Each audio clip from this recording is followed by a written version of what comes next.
मैं और मेरी पत्नी दोनों जानते थे कि हम क्या कर चुके हैं। इस बार हमने उस मोड़ का जिक्र तक नहीं किया। चुपचाप एक दूसरे को वी चैट से हटाया, दूरी बनाई और अपनी अपनी अलग राहें चुन ली। अलग होने के बाद वह अपने पुराने प्यार के साथ विदेश चली गई आगे पढ़ने, और मैं यहीं इस शहर के अस्पताल में रुक गया। 7 साल बाद वह वॉल स्ट्रीट की एक नामी ट्रेडर बन चुकी थी। उसने खुलकर अपनी सगाई की तारीख भी घोषित कर दी, अपने उसी पुराने प्यार के साथ। क्लास रियूनियन में हर कोई उसकी तारीफों में डूबा हुआ था।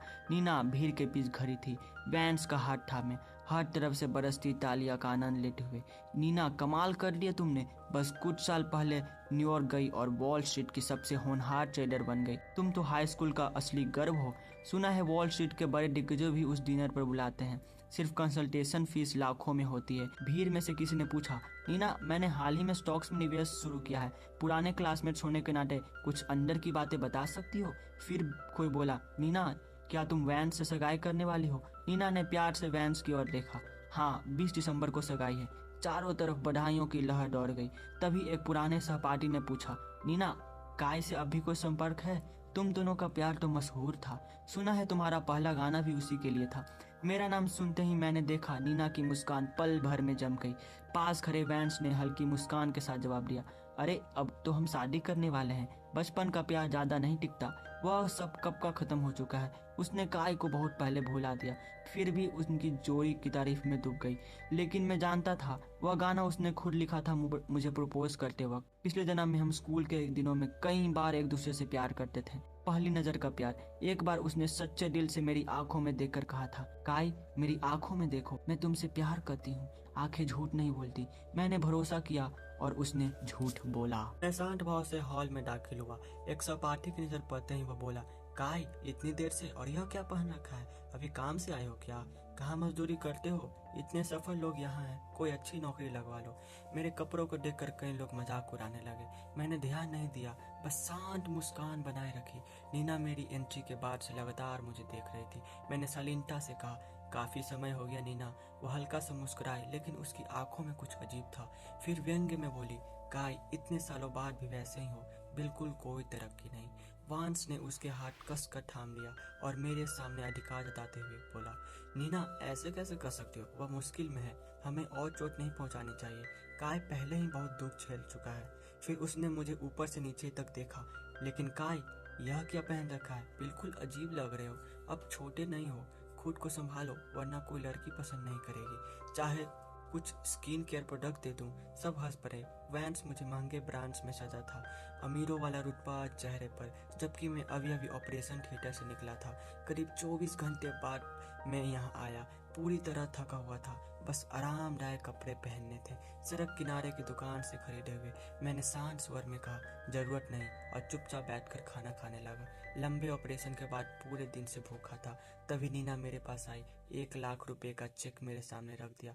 यह तुम्हारी मदद के लिए, पुराने रिश्ते के खातिर। अपने लिए कुछ अच्छा करो, बेहतर नौकरी ढूंढो, अच्छे कपड़े खरीदो, खुद से प्यार करना सीखो।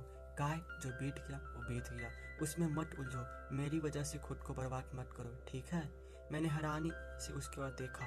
उसकी अधूरी बात ने मुझे सोच में डाल दिया।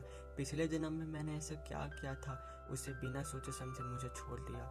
उस जन्म में हम स्कूल से शादी तक साथ थे। उसका सपना था संगीत, मेरा सपना था डॉक्टर बनना। दोनों रास्ते मेहनत और पैसे मांगते थे, किसी एक को त्यागना था। मैंने उससे प्यार के कारण अपना मेडिकल पोस्ट ग्रेजुएशन छोड़ा और जल्दी नौकरी कर ली, ताकि उसके सपने पूरे हो सके। वह बार बार असफल होती, टूटती, और मैं हर बार उसका सहारा बनता। एक कभी न खत्म होने वाला पावर बैंक। हर दिन थक कर लौटता और फिर उसे संभालता। मुझे लगा वह समझेगी, लेकिन जब नई गिटार खरीदने की जिद पर मैंने पैसे की कमी के कारण मना किया, तो उसने गुस्से में गिटार तोड़ दिया, चिल्लाई, तुम जानते हो, अगर मैंने उस वक्त वैंस की बात मानी होती और उसके साथ अमेरिका चली जाती, तो मुझे वह मुश्किल जिंदगी नहीं जीनी पड़ती। मुझे सच में पछतावा है कि तुम्हारे साथ रही। उसने गिटार बजाना छोड़ दिया, अपने सपने खो दिए, और उसके उन 2 वाक्यों ने मुझे अंदर से तोड़ लिया। आधी रात को अकेला रोता रहता। फिर भी मैंने आखिरी कोशिश की, उसे गले लगाकर कहा, नीना, मैं चाहता हूँ हम एक बच्चा करें। उसने मुझे जोर से धक्का दे दिया। आंखों में साफ नफरत थी। इस हालत में बच्चा, और मैंने पहले ही कहा है मुझे बच्चे पसंद नहीं है। मैं तुम्हारे साथ बच्चा नहीं चाहती। उन 2 वाक्यों ने मेरी आंखों में बची उम्मीद बुझा दी। नए साल की रात सामने से एक आती तेज ट्रक ने हम दोनों की जान ले ली। उस पल मुझे डर नहीं लगा, बस एक तरह की मुक्ति महसूस हुई। अब हम दोनों फिर से जन्म ले चुके हैं और दोनों ने एक दूसरे से दूरी रखने का फैसला किया था। पुराने रिश्ते को याद करने की कोई ज़रूरत नहीं थी।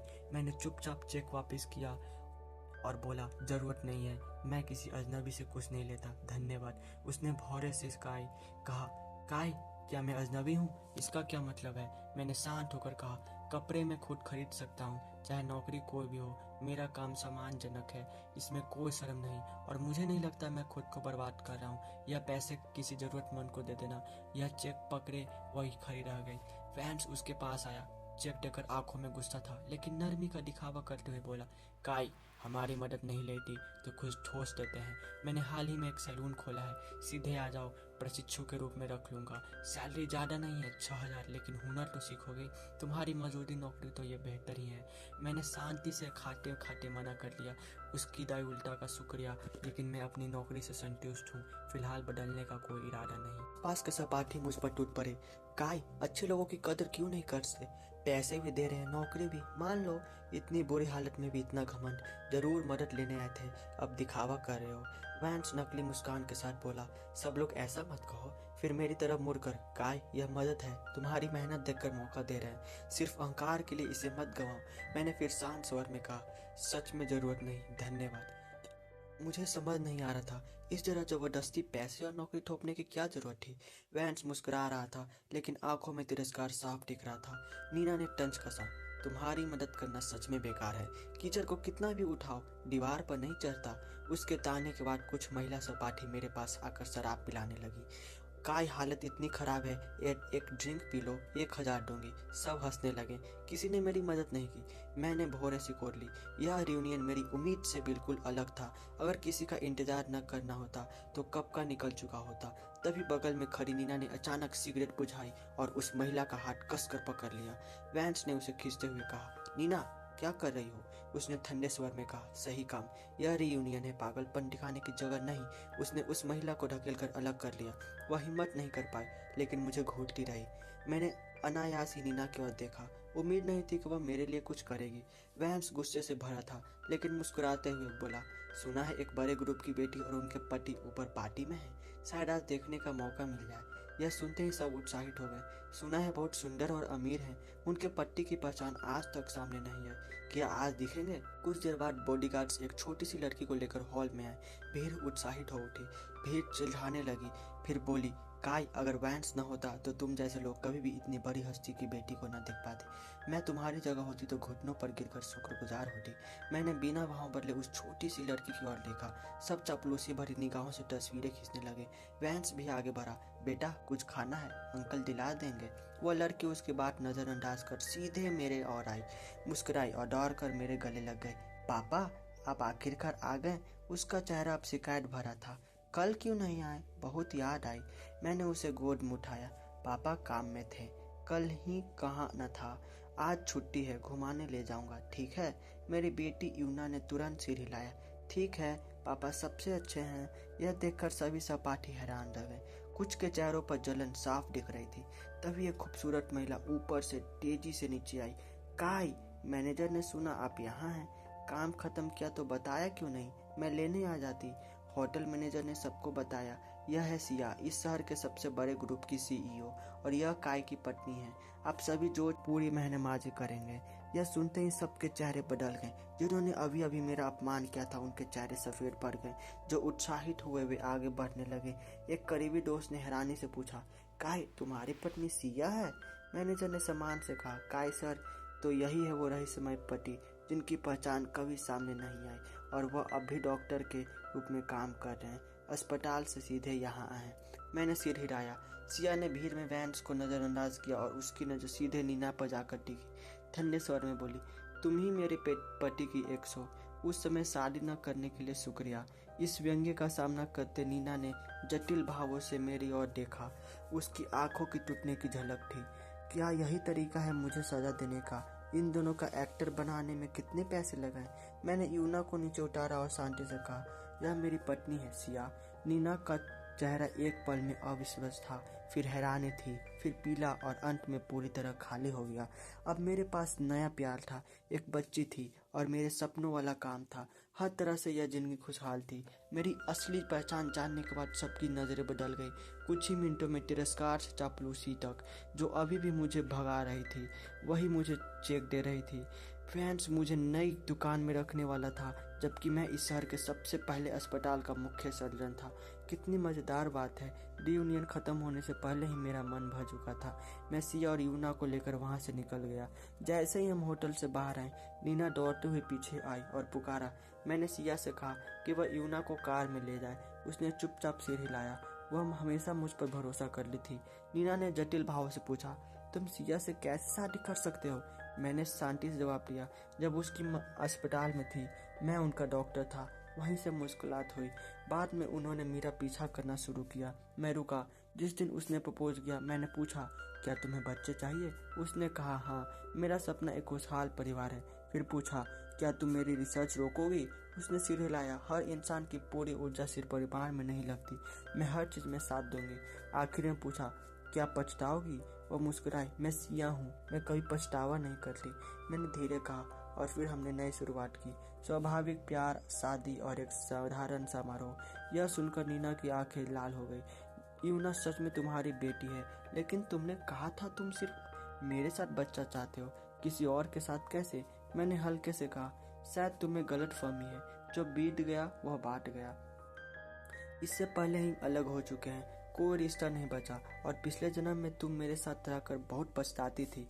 वह गुस्से में बोली। मैं पछताती थी क्योंकि तुमने कभी मेरा साथ नहीं दिया।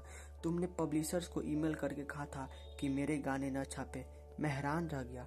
यह क्या कह रही हो? मैंने हमेशा तुम्हारे सपनों का साथ दिया। वह ठिठक गई। तो जब मैं गिटार मांगी, तुमने मना क्यों किया? मैंने गहरी सांस ली। उस वक्त हमारे पास पैसे नहीं थे। पिताजी की बीमारी में सारी बचत खत्म हो चुकी थी। खाने के पैसे मुश्किल से थे। क्या मैं चोरी करके गिटार लटा? वह टूट गई। असंभव। वैन से मुझे कहा था कि तुमने ही ईमेल भेजे, कि तुम डरते थे मैं सफल होकर तुम्हें छोड़ दूंगी। मैंने निराश होकर बोला, हम इतने साल साथ दें और किसी की एक बात ने तुम्हें मुझ पर शक करा दिया। क्या यह मजाक नहीं है? मैंने आह भर कर मुड़ने की कोशिश की। पीछे से उसने पुकारा, काय, क्या तुम अब भी मुझसे प्यार करते हो? मैंने धूर्तता से सिर हिलाया। नहीं, मैं अपनी पत्नी और बेटी से ज्यादा प्यार करता हूँ। 1 महीने बाद खबर आई, वैंस के पिता टैक्स चोरी और कई अन्य अपराधों में पकड़े गए। वैंस, जो कभी शांत से जाता था, बर्बाद हो गया। मैंने कहा, बिना ईमानदारी के व्यापार का यही अंजाम होता है। सिया ने मुस्कुराते हुए टोका, काय, ऐसा मत कहो, मैं तो ईमानदार हूँ।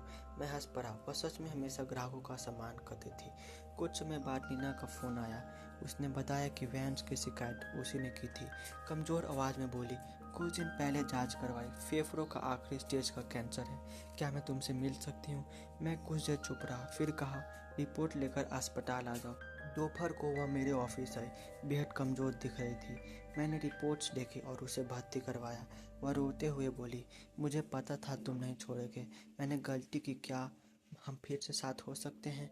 मैंने शांत लेकिन सख्त स्वर में कहा, हम पहले ही अलग हो चुके हैं। मेरा परिवार है, ऐसा बातें मत करो। वही बात। वह मानने को तैयार नहीं थी। तुम्हारे दिल में अभी भी मैं हूँ, नहीं तो इतनी मदद क्यों करते?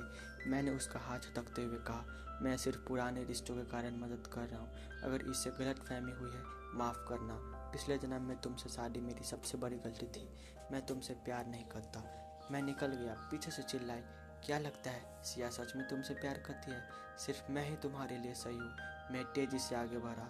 वह कभी नहीं बदली।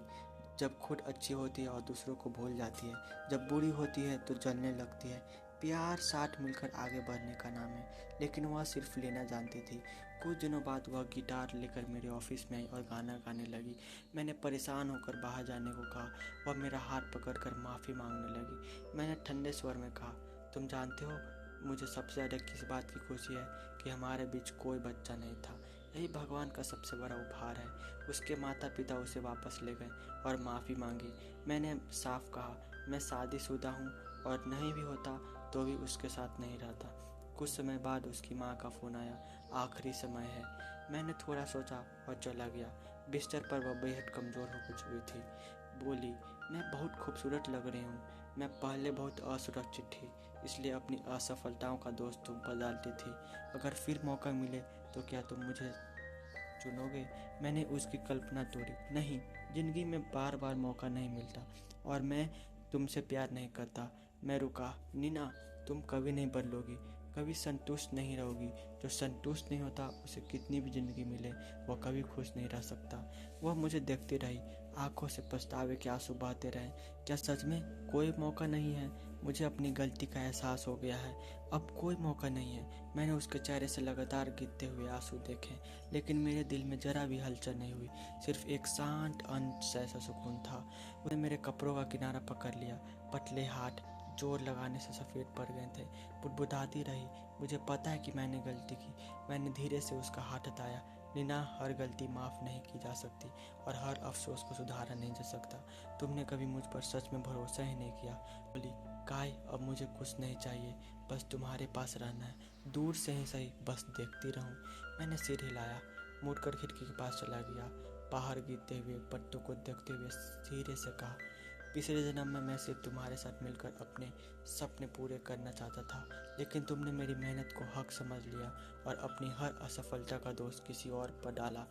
दरवाजे के पास उसकी माँ चुपचाप आंसू पोंछ रही थी। मुझे पता था उसकी दिल में दर्द है। पिछले जन्म में उसने मुझे अपने बेटे की तरह माना था, लेकिन यह सब बातें नीना कभी समझ ही नहीं पाती। यही थी काय की कहानी, जिसने हर दर्द को चुपचाप सहा, जिसने कभी बदला नहीं लिया, बस आगे बढ़ गया और जिंदगी ने खुद उसे वो सब दिया जिसका वो हकदार था। नीना को आखिरी तक समझ नहीं आया कि जो इंसान तुम्हारे लिए सब कुछ छोड़ दे उसे खोना सबसे बड़ी गलती होती है। और काय, उसने किसी से बदला नहीं लेना था, उसकी खुशी ही उसका जवाब था। अगर यह कहानी तुम्हें छू गई तो वीडियो को लाइक करो और ऐसे ही और दिल को झकझोरने वाली मानवा स्टोरीज के लिए HG इमेजिन्स को अभी सब्सक्राइब करो।